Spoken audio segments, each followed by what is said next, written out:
Hello, I have for you 3 quick and easy tips for reducing your usage of personal care toiletry items, which will both save you money and help do your part to save the environment too. The first tip is making your own foaming hand soap. You have to have a foaming hand soap bottle. There's no way getting around that, but I purchased a foaming hand soap bottle once, and I've reused that bottle multiple times. The only supplies you need are a foaming hand soap bottle, regular hand soap, and water.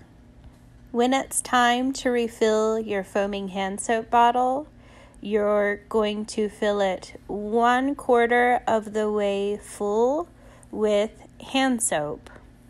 And I'm using up hand soap, Mrs. Meyer's hand soap, that I had previously purchased.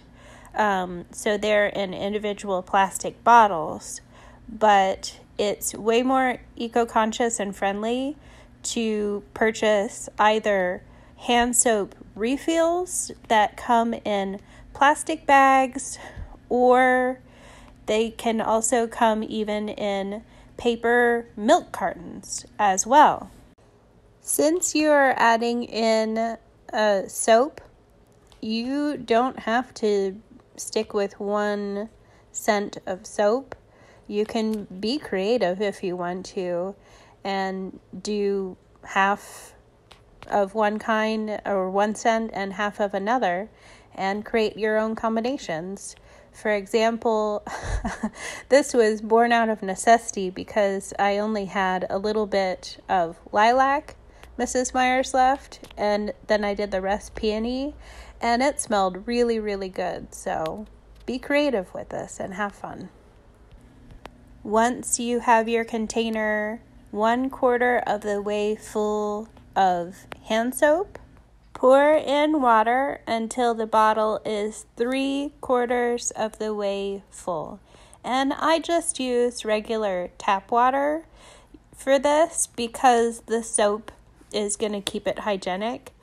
Usually I will use distilled water for making my own beauty products because tap water can get moldy in some instances, but I've done this multiple times and tap water is absolutely fine. I haven't found a need to use distilled water for this. But that is as full as you are going to fill it. That 1/4 top 1/4 of air is very essential for this, for it to foam. If you filled it all the way up to the top, it would sputter and liquid would come out and you wouldn't get good fluffy foam. The last step is mixing it up so the soap and the water incorporate with each other. And I have a tip for this, that you want to swirl it rather than shaking it too violently, or that's going to create lots of bubbles. Swirling it around combines the two without creating a lot of bubbles in that top 1/4. And you only have to do this one time. Once the two are incorporated together, they really don't separate. They're going to stay combined together that way. How is this reducing your usage, reducing your impact? Well, first of all, you're recycling and reusing the foaming hand soap bottles. But most importantly, you're getting a full bottle of soap from only 1/4 of that being filled with actual soap. The rest is water. So a bottle of hand soap is going to stretch much further, and 1 pump of that foaming hand soap is going to clean your hands just as well as 1 pump of full strength soap. And you don't have to be concerned that this isn't going to clean as well. Even if you're buying bottled foaming hand soap right off the shelf in the store, the number one ingredient is going to be water. And this is not sponsored in any way, but I wanted to talk about your other option, which is to go with a foaming hand soap set with tablets to refill. I have purchased the Blue Land foaming hand soap bottle and also their tablets, and I can say I'm really happy with it. You just fill it 3/4 of the way full with water. They show you a line on the bottle where to stop when it's full. You drop in a tablet, you swirl it around, and it works the same way. No plastic, well, less plastic. That top pump is still plastic, but the bottle is glass. The packets they come with are paper and soft soap. I just saw an ad on TV. Soft soap is selling the same thing as Blue Land does with the bottle and the tablets to refill. My next tip for reducing your usage of personal care items is to make sure you get every bit out of bottles and tubes full of whatever product you're using, be it shower gel, lotion, toothpaste. You would be amazed. You can squeeze a toothpaste tube until you think you've gotten every drop out, but cut the end off of it and peer down inside, and you will see that there is plenty more to use. I have a few tips for this. The first one is that you want to cut a little bit further down from the top.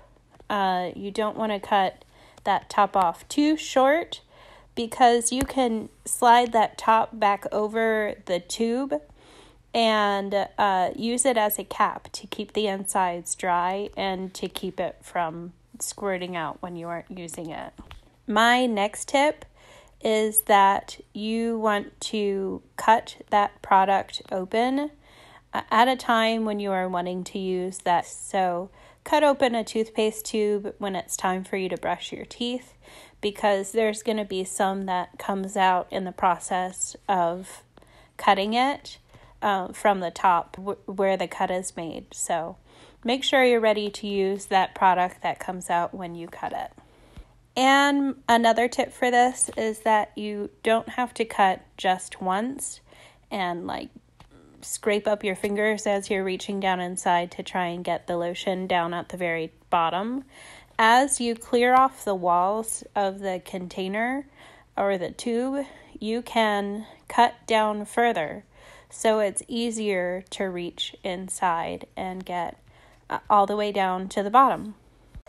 The last one is probably my hardest sell, and might be only for the most dedicated of you, but I've been doing it for a while and I really enjoy getting every last bit. But once I have twisted up the deodorant in a container of deodorant as far as it will go, and used it up as much as I can that way, it's always kind of bugged me that there's still more deodorant in the tube.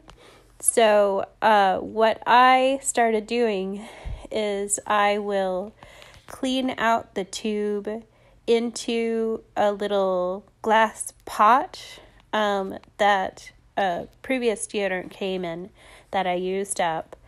And I combine those deodorant scraps, if you will, together with a base of coconut oil. And that deodorant then can get used up and gets a second life. I will just apply it from the pot with my finger and then wash my hands afterwards, which is how the original deodorant that came in that pot was applied. But if you don't like the thought of that, I've seen little wooden or bamboo spatulas that you can use to apply the deodorant without having to use your hands. So a few tips for this one. I use a chopstick from restaurant chopsticks you occasionally get from Chinese restaurant to help get the deodorant out of the container. All those last scraps on top of where the deodorant sits, that plastic that the deodorant sits on, and then also below that as well. You can even pry off the bottom twisty part and get up into it from the bottom with your chopstick that way. Also, how much coconut oil you combine it with, like the base is coconut oil, and how much coconut oil you're combining it with is going to have a lot to do with how potent it is. If it's mostly coconut oil and just a little bit of your deodorant scraps mixed in with it, it's not going to be super strong, and it might be something you would want to use on a day where you're staying in, watching Netflix, not doing too much. But if what is in your pot is mostly deodorant scraps with very little coconut oil binder just to hold it together, then that's going to be a more potent, more powerful deodorant. Coconut oil is the base of most every natural deodorant. It's antibacterial, antifungal. It's not a bad ingredient to combine deodorant with. And in fact, if you're combining natural deodorants, odds are they're already going to have coconut oil in them. And if you're wondering, yes, I do combine the scraps of different deodorants together in the same pot with the coconut oil, and the scents do mix, but I've actually found that the scent that they create when all mixed together is really good and maybe even better. So as long as your deodorant is good scents, they're going to combine together to create a good, if not a better scent. At least that's what I've found. So basically what you are doing is getting the last scraps out of your stick of deodorant into a separate container, like a little glass pot or plastic container, whatever you have. You are using coconut oil as a binder, and then you're mixing that up really, really well. So the coconut oil and the deodorant are blended together, and you have created a new deodorant from the scraps in the tube that would have gotten thrown away. Those were 3 tips on how to reduce your usage of personal care items, get every bit for your money, and also reduce your strain on the environment. I hope you enjoyed. Leave me a comment on which of those you've tried before, which of those you're interested in, what are your thoughts. Give this video a like if you liked it, and please subscribe to my channel. See you in the next one. Bye.